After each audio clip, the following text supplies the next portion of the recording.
2 മാസമായി തുടരുന്ന കനത്ത മഴ അല്പം മാറി നിന്നതോടെ കാലവർഷത്തിൽ തകർന്ന സംസ്ഥാനത്തെ 1-ാം നമ്പർ ഹൈവേയായ MC റോഡിലെ കുഴികളടയ്ക്കുന്നതിനുള്ള ശ്രമങ്ങൾ പൊതുമരാമത്ത് വകുപ്പ് ആരംഭിച്ചു. കഴിഞ്ഞ മാസം 29-ന് ആരംഭിച്ച ടെൻഡർ നടപടിക്രമങ്ങളെ തുടർന്നാണ് MC റോഡ് വീണ്ടും പൂർണ്ണമായി ടാർ ചെയ്യുന്നതിനുള്ള നടപടിക്രമങ്ങൾ ആരംഭിച്ചിരിക്കുന്നത്.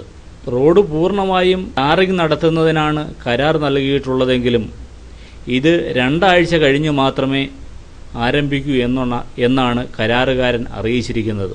ആദ്യഘട്ടമെന്ന നിലയിൽ റോഡിലെ വലിയ കുഴികൾ മെറ്റലിട്ട് നികത്തി ടാറൊഴിച്ച് അടയ്ക്കുക എന്നതാണ് ലക്ഷ്യമിട്ടിരിക്കുന്നത്. അന്യസംസ്ഥാന തൊഴിലാളികളെയാണ് ഇതിനായി ചുമതലപ്പെടുത്തിയിരിക്കുന്നത്.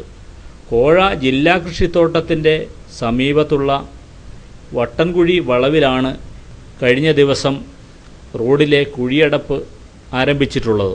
കോഴ ജംഗ്ഷനിലും ഇത്തരത്തിൽ ഗട്ടറുകൾ അടയ്ക്കുന്നതിനുള്ള പരിശ്രമം നടത്തി വരികയാണ്. സംസ്ഥാനത്തെ 1-ാം നമ്പർ ഹൈവേയായ MC റോഡ് അന്താരാഷ്ട്ര നിലവാരത്തിൽ നിർമ്മിക്കുന്നതിന് KSTP ലക്ഷ്യമിട്ടിട്ടുള്ളതാണ്.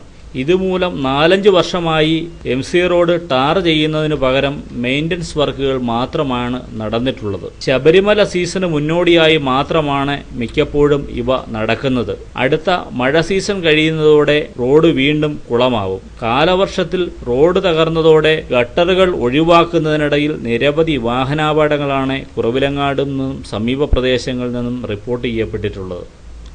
കുര്യനാട്ട് മാത്രം 2 വാഹനങ്ങളാണ് ഗട്ടറുകൾ ഒഴിവാക്കുന്നതിനിടയിൽ നിയന്ത്രണം വിട്ട് തോട്ടിൽ വീണത്. ഏതായാലും വെയിൽ തെളിഞ്ഞ് കിട്ടിയാൽ 2 ആഴ്ചയ്ക്കുള്ളിൽ പുതിയ ടാറിംഗ് ആരംഭിക്കുന്നതിന് വേണ്ടിയിട്ടുള്ള ക്രമീകരണങ്ങൾ ഒരുക്കുന്നതിനായി മെറ്റലും ടാറും അടക്കമുള്ള വസ്തുക്കൾ കരാറുകാരൻ ഇറക്കി തുടങ്ങി എന്നുള്ളതാണ് ആശ്വാസകരമായിട്ടുള്ളത്.